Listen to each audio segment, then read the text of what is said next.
now I have a legacy to build, and I want my daughter to be able to have something and someone to look up to in this world, to show her that like women, we can be strong and we can be moms and wives and students and business owners all at the same time. Welcome to the B2B Breakthrough Podcast. We're here to bring you all the best knowledge, insights, and strategies from e-commerce experts, successful business owners, and the team at Alibaba.com that you'll need to grow your business and achieve your next big breakthrough. I'm your host, Sierra Cristo. On today's episode of the B2B Breakthrough Podcast, we're getting our glam on with Brittany Golden, the fabulous founder and CEO of IGL Nails. She's shaking up the press-on nail game with a mission to celebrate inclusivity for every nail bed size. Hailing from Long Beach, Brittany didn't just weather the storm of the pandemic, she built a thriving beauty empire out of it. We're diving into her journey from side hustle to full-time entrepreneur, the growing pains of building a business, and what resources she leans on to keep IGL afloat. Brittany, I'm so excited to have you here. Thanks for joining us. I'm excited to be here. Thank you. Thanks for having me. Oh, it's our pleasure. I'm so excited to talk to you about this because you found a really cool niche in the beauty industry. And before we get into all the bits and bobs about how your business works, can you ground us in what IGL Nails is and why it is such a needed product for this industry? Yes, so IGL Nails is actually a nail bed size inclusive press-on nail brand. Before I get into like what that means, I started my company because of COVID. And during 2020, we were all going through it, and the nail shops had closed.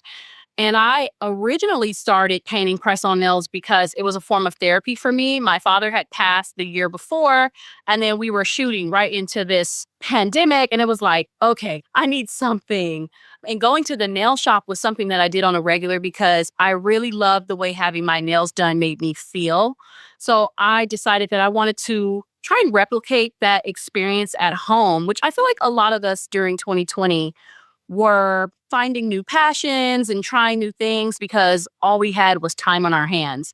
And so I started painting custom press-on nails and sharing it with my online community, and people were loving them and also having the same experience with wanting to feel good, even if they were sitting on their couch. So I started by giving free sets to my family and friends and doing their nails. And that kind of rolled into me charging for the sets because it was taking me 2 to 3 hours to custom design one set. And when I realized that this hobby of mine could actually turn into a business, that's when I started getting more serious about like the R&D of what a manufactured press-on nail would look like for IGL Nails. And that's really the start of IGL Nails in 2020. And as time has gone on and I've gotten this feedback from my customers about press-on nails that are on the market that just were not fitting their nail beds, or they just weren't giving them the confidence that they were really looking for. So that caused me to do a little bit more research into what it would look like to ensure that the press-on nails are actually fitting a diverse size of nail beds. And I started that by saying like, okay, is there anything on the market like that right now? Am I feeling a white space here? And turns out that I was. So there were like maybe 1 or 2 companies that would have one set that was made for wide nail beds, but nobody was actually catering their messaging and their products to this audience. And so that's what I decided to do. And so over time, IGL Nails became a nail bed size inclusive press-on nail brand. And that means that our nails fit wide nail beds, petite nail beds, and standard nail beds. I think this is something that a lot of women are familiar with in terms of what nail bed diversity means. One thing that I'm learning more about as I dig into this industry is the different length of nail beds and also the textures and curvatures. Now, how do size inclusive nails, press-on nails address that issue? So we're actually on a constant feedback loop with our customers. And one of our most recent things that we've been getting feedback on is we need nails for longer nail beds. And so because I'm so accessible, I'm able to implement that feedback pretty quickly. So I'm actually working with my manufacturer right now to create a mold that is going to address the issue of a longer nail bed. As far as a curved nail bed, how I've decided to address that issue is offering an extra tool in the packaging. So currently, our boxes include a nail file, a cuticle stick, an alcohol wipe, glue, and adhesive tabs. And adhesive tabs are great because if you have like a flat nail bed and you use the adhesive tab on your natural nail, it fills that gap that's there when you're applying a press-on nail. So if your nail beds are flat, you probably realize that press-ons are not laying flushed. And so it's looking really fake and not natural. So we address that by adding a tool in our boxes to help with people who have flatter nail beds. That's really cool. I mean, I'm literally sitting here feeling the pitting in my own nails and knowing that the traditional press on nails that you can find in pharmacies and drugstores around the US don't address all that. And the materials are pretty limited. So, how have you worked with your manufacturers and your suppliers to ensure that you are addressing all of these concerns in this very niche industry and doing so sustainably for your own brand growth? I have a really good relationship with my manufacturers. And so, for example, I have different inventory needs based on if it's going to be for my D2C customer, direct to consumer, or if it's going to be for my retail customer. And what I do is I communicate with my manufacturer and I tell them like, hey, this is the type of quantity that I'm looking for with my retailers, and this is the type of quantity that I'm looking for my website. One thing that has changed with IGL Nails over time is we have been growing at a steady pace and obtaining new retailers, as the company grows. What I've been able to do is actually communicate with my manufacturers that, I have new retailers coming and that I need to increase my inventory because the inventory that I have online and the inventory that I have in store or on my retailers' websites is a lot different. They have a much bigger quantity. And so I'm able to discuss that with my manufacturer and work on pricing based on MOQs, which has really helped me sustain my business because there are a lot of companies out there that are like, 10,000 MOQ no matter what. And it's like, as a small business, that's really hard to maintain. And, you put in all your money in inventory and just hoping that you sell through it. But if you don't, you're cash poor. And so for me, it's been really important to maintain a really good relationship with my manufacturers and remain transparent about what's coming up in the future because now they're like, okay, we can cut some slack on pricing because we know throughout the year of 2025, she may not do 10,000 in one order, but she's going to do 10 to 20,000 sets of nails over a period of a year, which has been really helpful with growing my company and building that trust with my manufacturers. Yeah, I mean, it sounds like a really collaborative relationship that you've built with them. First of all, there are multiple suppliers that you're working with then, it sounds like. Yes. I learned my lesson. When I first did R&D, I had one manufacturer and it was good when it started. But sometimes, and what I've realized is that, sometimes people get really comfortable and they don't provide the same quality of service as they did in the beginning. And I had a really hard time with this because the quality of the nails was so good, but the service that I was receiving was so bad. And I finally said, you know what? I'm actually going to take the same route that I did when I first started IGL Nails and go on Alibaba and do some research on other manufacturers that can produce the same good quality. And so I was able to actually let that manufacturer go. And I found two others on Alibaba that I'm actually working with. And I have two because if for some reason something happens with one, I can't be left in the dust and not delivering to my customers because I was dependent upon one manufacturer. So, yeah, I definitely have multiple manufacturers. I would suggest that for anyone to have backups and build relationships with other manufacturers because you never know. Yeah, I mean, human error is going to be found anywhere you go, and you have to hedge your bets a little bit and find ways to diversify your supply chain. Absolutely. So, what was that process like for you in identifying the suppliers in the first place? What were some things that you looked for to make sure that you were headed down the right path? So, because of the experience that I had with my first manufacturer, the very first thing that I was looking for was good customer service. I needed to know because I'm in Los Angeles by way of Long Beach, and my manufacturers are in China. That is where the nail manufacturers reside, like all of them. So it was important for me to make sure that the customer service was on point. And that was starting with just a chat, like just chatting to companies, doing a search for press on nail companies, making sure that they had the proper certificates, which Alibaba provides, which is so great, making sure that their response time was fast because Alibaba shows that as well, like how fast someone responds, which for me is important because if they're in the office at 9, that's about 4 o'clock, 5 o'clock my time. I have a little one. So I'm in bed by like 8:30, 9 o'clock. I need to make sure that if I'm communicating with them, that they reply at least within a few hours and not 12 hours, because then that means that deliveries and any questions I have, it's going to take a whole day just to get responses. And that just is not sustainable for me. So customer service was the first thing I looked for. And then, like I said, making sure that these factories were legitimate, that they had all of the certifications needed, that they had good workforce practices. All of those things were really important to me. And then making sure that they had the machinery needed to produce the types of nails that I wanted for my company, because all press-on nails are not created equal. And so I wanted to make sure that the manufacturers that I worked with could produce the great quality and that they could send me samples so that I could test. One of the things that you talked about just a minute ago was how having these multiple suppliers that you vetted through all of these channels is helping you supply several different avenues for retail.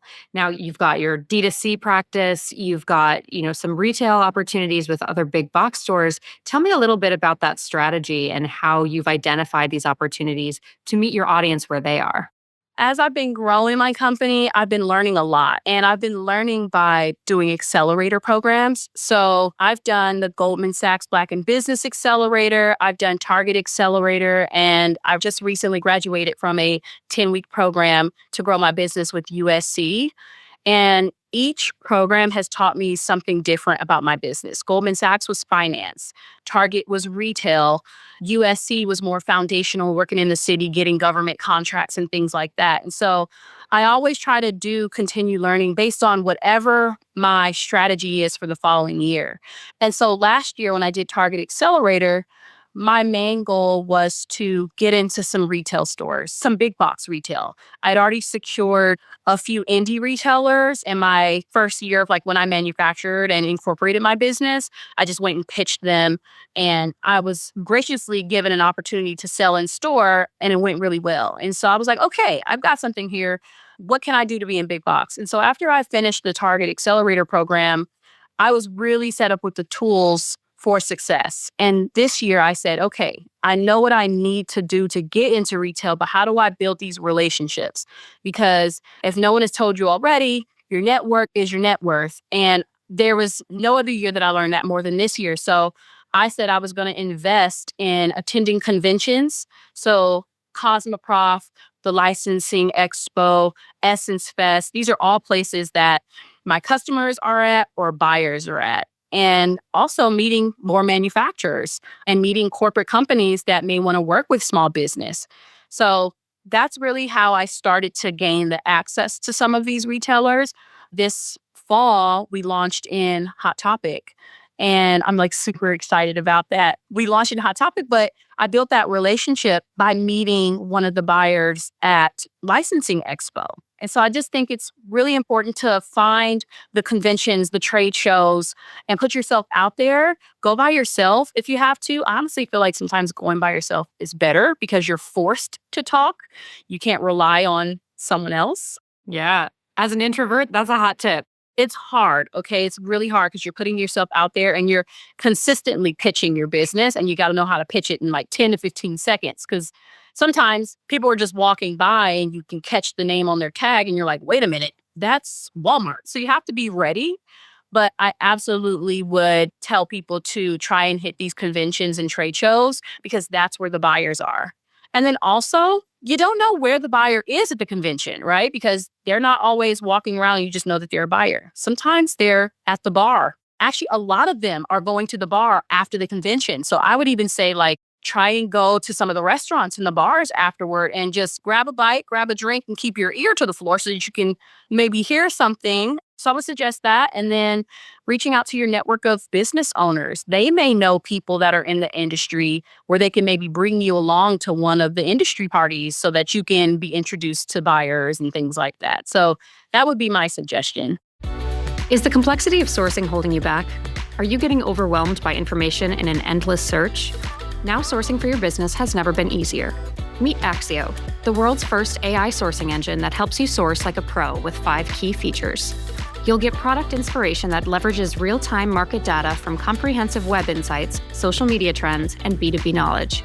Generate detailed requirements to find the perfect match from AI-verified products and suppliers through Axio's multimodal search.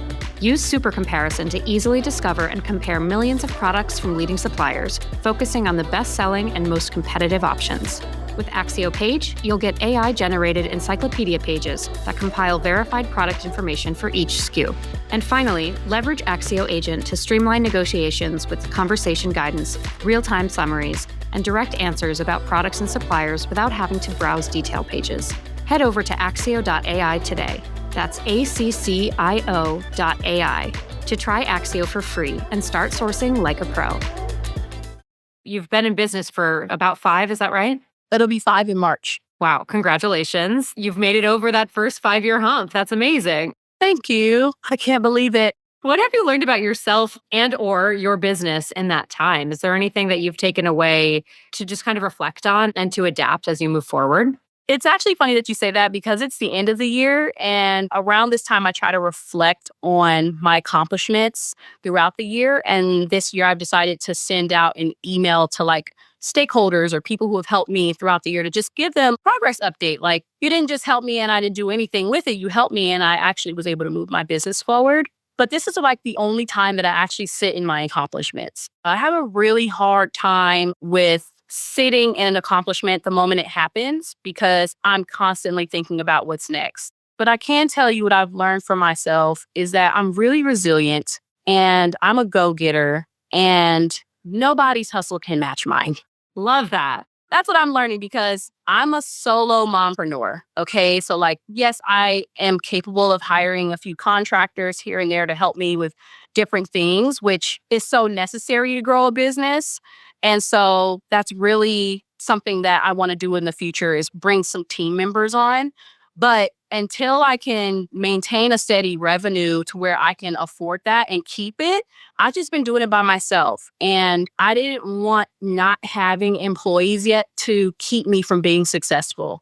So I've just been leaning on my village here and building the business kind of by myself. So in doing that, I've learned that wow, I'm really resilient. I've got to hustle like nobody's business and I'm a go-getter. And I love that about myself. So that's definitely something I've learned. And that I like to learn, continuously learning about new things as far as growing my business. I do it every year and I actually love it. So yeah, those are some of the things that I've learned. Good for you. Now, you mentioned resilience a lot. What were those biggest challenges for you in this process that you had to overcome? So I would say there's been 2 biggest challenges. The first one is just funding. As a Black-owned business, as a woman-owned business, maintaining funding is really hard. And I'm learning the more and more I go, these companies that are just these billion-dollar companies, they have funding like nobody's business. They have someone backing them that's either an investor or they're getting loans. And unfortunately, I'm not given the same opportunities as them, which is why it's so important that these companies continue their DEI efforts because it really is harder for us just to get our foot in the door. So that's definitely been one of my challenges, just trying to find funding. And so I do that by applying to grants and pitch competitions. The accelerators offer some money, not all of them, but some of them. So that's how I've been maintaining. And then just taking all the money I earn in my business and putting it right back into the business. So it's caused me to have a slower growth, but steady. So that's been one thing. The second thing, which was, I feel like my biggest thing was last year in 2023, my revenue decreased by 113%. So I was not doing well. And that's because I was pregnant. I had a high-risk pregnancy and I didn't know how much the hormonal changes in being pregnant and having a baby would affect my drive again, I just said I'm a go-getter. I lost all of that last year. I wasn't even sure I wanted to keep IGL Nails, and I couldn't explain why, which then sent me through a whole mental spiral because I was like, why? I don't understand. Like, I thought I loved my business, and I just don't have the strength to pack orders, post about it, do pop-ups. I couldn't do pop-ups anymore. And I was doing like 2 a week at one point. All of that went out the door. And that was really, really hard for me. But I, over time, found this drive slowly coming back. And as my daughter got out of the newborn stage, because that's where I was really struggling, as we got out of the newborn stage, the drive started coming back. And I started feeling like, okay, this is actually a different kind of drive that I have here. Like, it's not that I'm just trying to build my business because I want to provide something to women and make them feel confident and I'm filling a white space and I've got a great idea. It's more so now that, like, now I have a legacy to build and I want something, and I want my daughter to be able to have something and someone to look up to in this world, to show her that, like, women, we can be strong and we can be moms and wives and students and business owners all at the same time. And not that it's going to be easy, but it definitely makes life worth living. And so the drive behind my wanting IGL Nails to be success is totally different. And I think that it just pushes me even more. So now I'm doing pitch competitions and applying for grants and pitching to retailers. They probably can tell in how I'm talking that it's almost like life or death. Like, I either got to make it or there is no work. Yeah, absolutely. I want to thank you for sharing that because it's a topic that we touch on lightly in different parts of life in society. But as a solopreneur, especially when you have no one to spread the burden to, and you're literally building a person, you're I creating a know. human in your body. and See? that does, it's just so wild to me. I've never done it, but I have friends, I have family who obviously who have been through this and to support them through it. And it does just take so much energy, so much emotional capacity.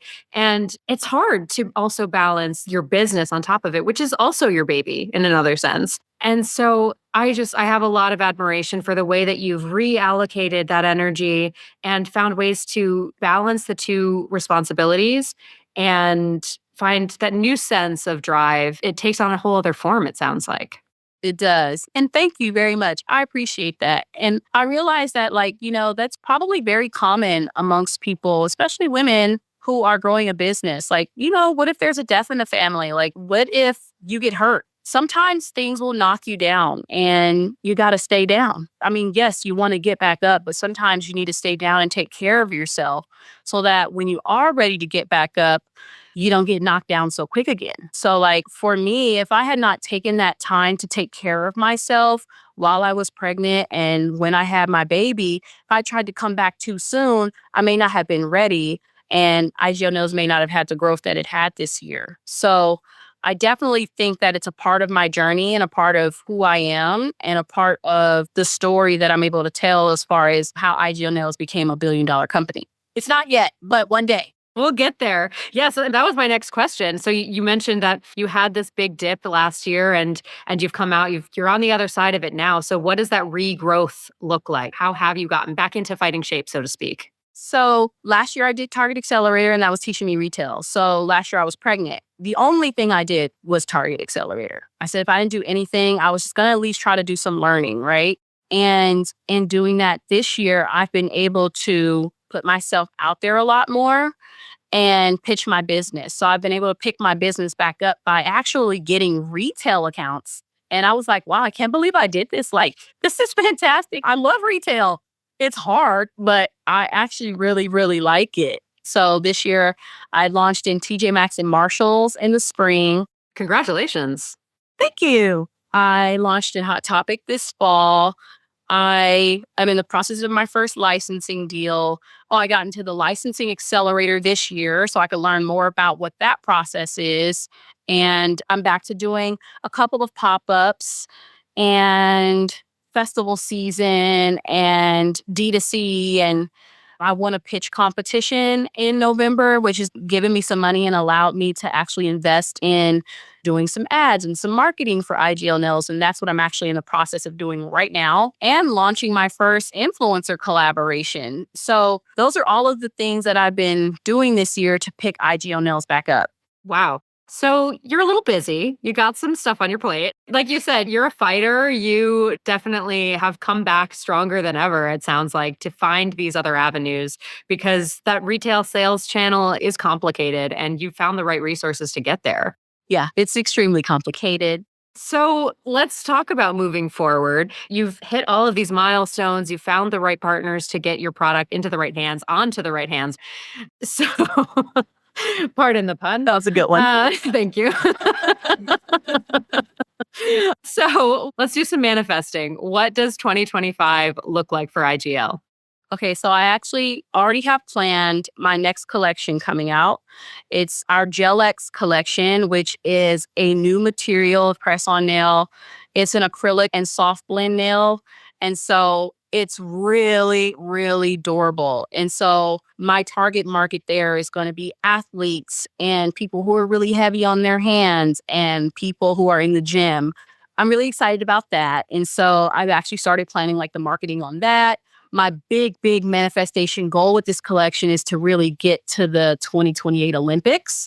They're going to be out here in Los Angeles. So it's like, I better be there. Like, it just would make no sense for me to not be involved, and it's in my city. But I'm building this collection in hopes that I will be able to target the athletes, maybe even do some sponsorship on the Olympic side.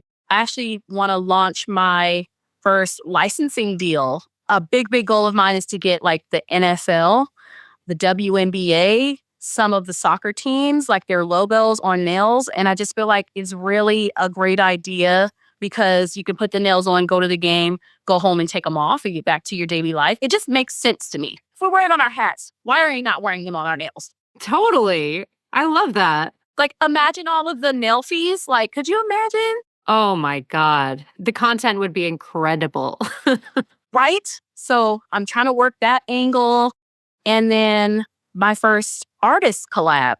And one of the other big things that's important to me is to work with emerging artists, because I want to be able to not only just license their designs for my nails, but give them a different platform and something new to put into their portfolio. So hopefully I can launch my first artist collab next year.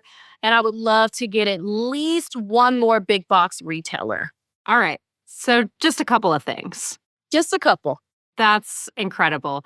Well, I am also manifesting this for you. We're all putting our good energy into the universe because it sounds like you are on the up and up and there's no stopping you from here. Thank you. I appreciate it. Yeah, of course. This has been a really incredible conversation. I'm always happy to chat with you. You've got such infectious joy around your brand, and I think it's got such a bright future. This is going to be awesome. Thank you. And I appreciate you guys for like interviewing me and just giving me a platform to help other entrepreneurs, because it's not just about me and my business. Like, I really want other people to succeed too. So if there's any way that I can help in that space, like, I'm always here. And again, like I said, my DMs are always open. Like, feel free to ask me almost any question. You're a real one. Listen, I know it's a cliche, but rising tides raise all ships. And so the fact that you're out here willing to talk about your strategies and motivate other people to get through tough parts of their processes, you're just awesome. Thank you for that. Thank you. Now, one last thing before we sign off here, where can folks find you? So you can find me at iglnails.com. You can also find me on all social media platforms. So TikTok, YouTube, Instagram, Threads, Facebook. It's all at IGL Nails. And you can also sign up for my newsletter. I drop some fun stuff in there too. I believe it. You got that energy that says even an email from IGL Nails is a good time. I'm here for it. That's awesome. Well, thank you so much, Brittany, and enjoy the holiday season with your family. Thank you. You too. Happy holidays. Happy holidays. B2B Breakthrough is going to take a little bit of a break. You enjoy your holidays, we'll enjoy ours, and we'll see each other again on January 7th with a new episode with another small business owner. Happy New Year. B2B Breakthrough is produced by Alibaba.com. To find out how Alibaba.com is empowering its customers with the tools, services, and resources they need to grow their business, visit Alibaba.com. And then make sure to search for B2B Breakthrough on Spotify, Apple Podcasts, or wherever you find your podcasts. Make sure to follow us so you don't miss future episodes. On behalf of the team here at Alibaba.com, thanks for listening.